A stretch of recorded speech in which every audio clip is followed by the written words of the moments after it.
रूस यूक्रेन जंग में यूक्रेन के साथ समूचे पश्चिमी मुल्क खड़े हैं। यही वजह है कि रूस जैसे कई गुना ताकतवर देश के सामने कमजोर यूक्रेन 2 सालों से जंग लड़ रहा है।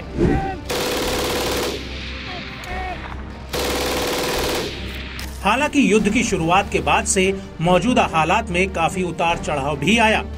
रूस यूक्रेन युद्ध के तीसरे साल में पहुंचते ही जंग तेज हो गई है। रूस की ओर से यूक्रेन पर जबरदस्त मिसाइल और ड्रोन हमले हो रहे हैं।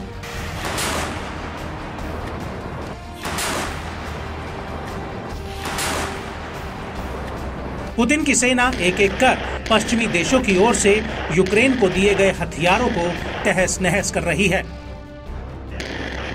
पहले ही हार के मुहाने पर खड़े ज़ेलेंस्की के लिए मुश्किलों का पहाड़ टूट पड़ा है। इसी बीच अमेरिकी अधिकारियों ने प्रतिष्ठित अखबार वॉशिंगटन पोस्ट को बताया कि पश्चिमी यूरोप में अमेरिकी ठिकानों पर ट्रेनिंग लेने वाले यूक्रेनी सैनिकों की संख्या और उनकी फ्रीक्वेंसी पिछले कुछ महीनों में करीब करीब 0 हो गई है।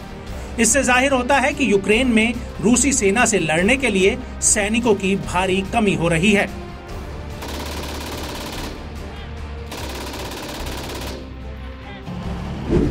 अमेरिकी ट्रेनर्स ने अप्रैल 2022 में यूक्रेनी सैनिकों को जर्मनी में ट्रेनिंग देना शुरू किया था। साल 2022 के आखिर तक 3100 यूक्रेनी सैनिकों ने अमेरिकी ट्रेनिंग हासिल की थी।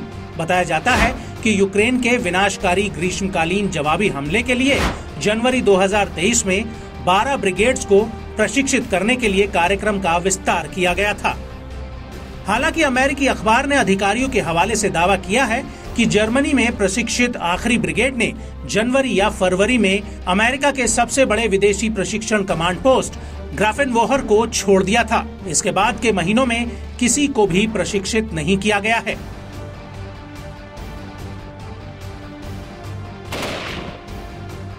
बताया जाता है कि यूक्रेनी राष्ट्रपति ने फरवरी 2024 में पहली और आखिरी बार बताया था कि अब तक युद्ध में यूक्रेन के 31,000 सैनिकों की मौत हुई है। हालांकि अमेरिकी अधिकारी जानते हैं कि ये आंकड़ा बहुत कम बताया गया है। बावजूद इसके उन्होंने माना कि ज़ेलेंस्की को अधिक यूक्रेनी पुरुषों को जंग के लिए प्रेरित करने का एक तरीका खोजना होगा।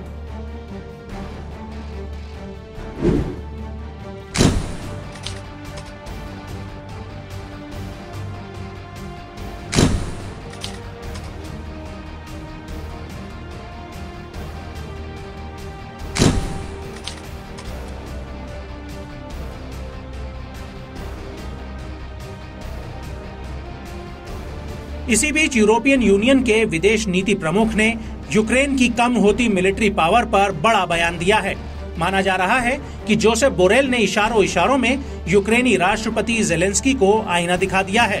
उन्होंने कहा कि सदस्य देश नहीं चाहते हैं कि उनके नागरिक रूस यूक्रेन संघर्ष में मरें, मगर यूरोपियन यूनियन सैन्य और वित्तीय सहायता के मामले में यूक्रेन का समर्थन करना जारी रखेगा।